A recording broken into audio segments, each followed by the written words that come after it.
Here's a number that should stop you cold. A study out of MIT last year looked at 300 real enterprise AI projects, and 95% of them produced almost no measurable impact on the bottom line. Not because the models were bad, the models worked fine. The deployments failed. The companies bought the AI and then nothing actually changed. And in this video, I want to break down the exact role that exists to fix that problem. It is called forward deployed engineer. I want to explain what it actually is, why has it become the single hottest job in AI right now, and most importantly, the skills that you need, the companies that are hiring, and exactly how you can prepare to land a job. I'm going to explain all of this to you in the most comprehensive and easy to follow way. So here is what we're going to cover specifically. First, what this role actually is and where it came from. This will be pretty fast because the origin story tells you why it pays what it pays. Second, the exact skills, background, and portfolio projects that you need to break in, even if you just graduated. And third, the real companies hiring for this role right now,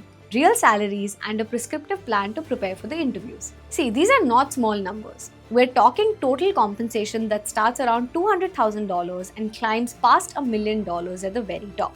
Job postings for this one role jumped roughly 800% in one single year. Companies like Palantir, OpenAI, Anthropic, Google, Salesforce, all of them are racing to hire the same kind of person. By the end of this video, you'll understand this role better than 95% of the people throwing the term around on LinkedIn. And if forward deployed engineer sounds intimidating or vague to you right now, don't worry about it. That's exactly what I'm going to fix. So stick with me.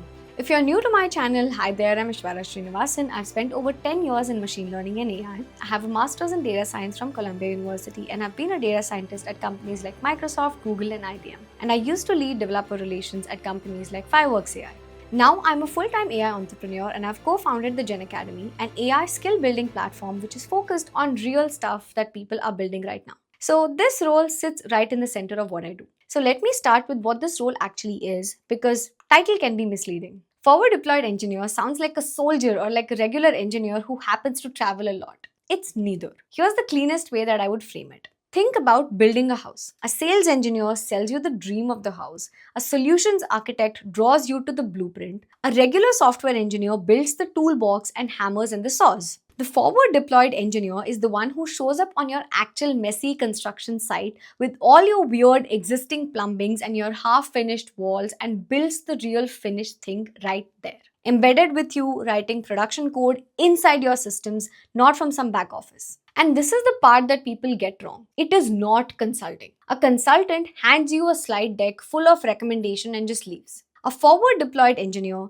ships working code that runs in your environment and owns whether it works. Now, where did this come from? So Palantir invented this role about a decade ago, back in early 2010s. They called it forward deployed software engineer. And they sent these people directly into government agencies, banks, and hospitals to build custom workflows on top of their platform. And here is the wild thing. At one point, Palantir had more forward deployed engineers than they had traditional software engineers. I'm sure you're wondering why. Because putting an engineer right next to the customer created accounts that basically never churned. That thing actually worked for them, so they stayed. That strategy is widely credited as one of the biggest reasons Palantir's stock ran up about 640% over 5 years. So for more than a decade, this was a niche Palantir thing almost nobody else paid attention to. Then AI agents showed up and everything pretty much changed. AI products got drastically more powerful but also dramatically harder to deploy.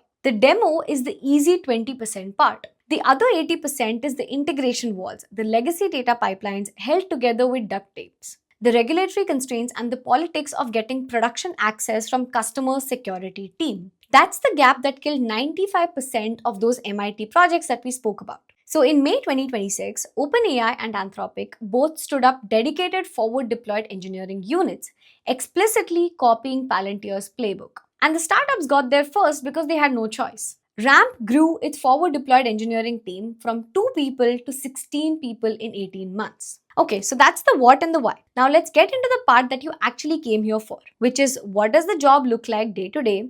The work of a forward deployed engineer runs in a loop, and it's the same loop everywhere. It goes scope, build, deploy, prove. First, you scope.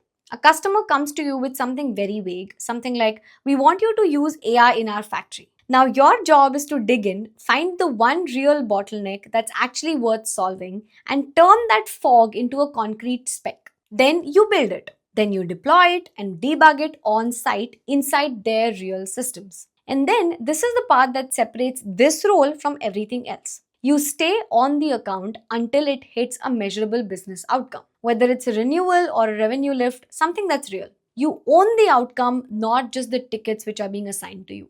Now, let's talk about who is hiring. As I'm recording this, the heaviest hires are still Palantir, OpenAI, Anthropic, Databricks, Mistral, Cohere, Scale AI, Snowflake, and my ex-employer, Fireworks AI. Google also announced it's hiring hundreds to push its AI into Fortune 500 workflows. And then there's a long tail. There's Stripe, Brex, Notion, Ramp, Rippling, Glean, and basically every Y Combinator backed AI startup, all building a forward deployed function. On one job board alone, there are over 200 open job roles across more than 100 companies. And one fun fact that surprised me, New York has actually passed San Francisco as the number one city for these roles. Now let's talk about the salaries. At Palantir, where the role was born, total compensation is around $210,000 to $215,000 at the median and climbs past $400,000 for senior engineers. Now, at the frontier labs like OpenAI and Anthropic, mid-level compensation lands roughly around 350K to 450K, and senior pushes around 550K, and staff and principal level engineers are clearing 600K to over $1 million. Google's new team averages around 240K and reaches into the highs of 400K for senior packages. Now, if you zoom out across the whole market, base salary on disclosed posting clusters around 195K midpoint, and then equity at the labs and startups can stack another 30 to 70% on top of this. These are some of the highest leverage numbers in all of tech right now.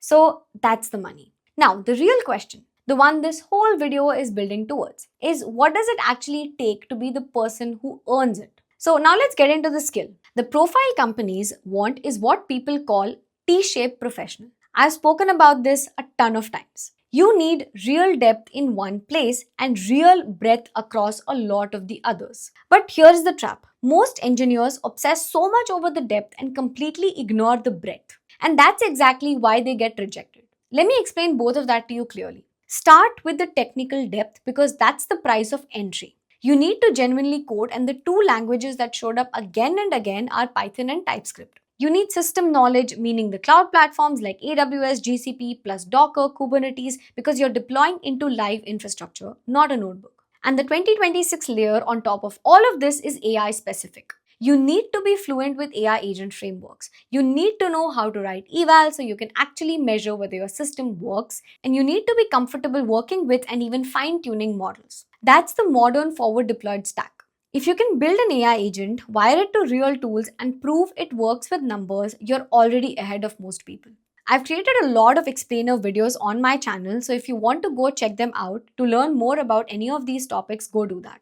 Now, the breadth path. And I'm telling you, this is what actually closes the deal. First thing is customer empathy, because you're going to be sitting across the people whose workflow you're changing. Second thing is radical ownership, meaning you need to carry the outcome all the way to the finish line. Then the third thing is problem decomposition, which is taking something huge and vague and breaking it into solvable chunks. Then the fourth thing is product sense, which is knowing which problems are worth solving and which ones to ignore.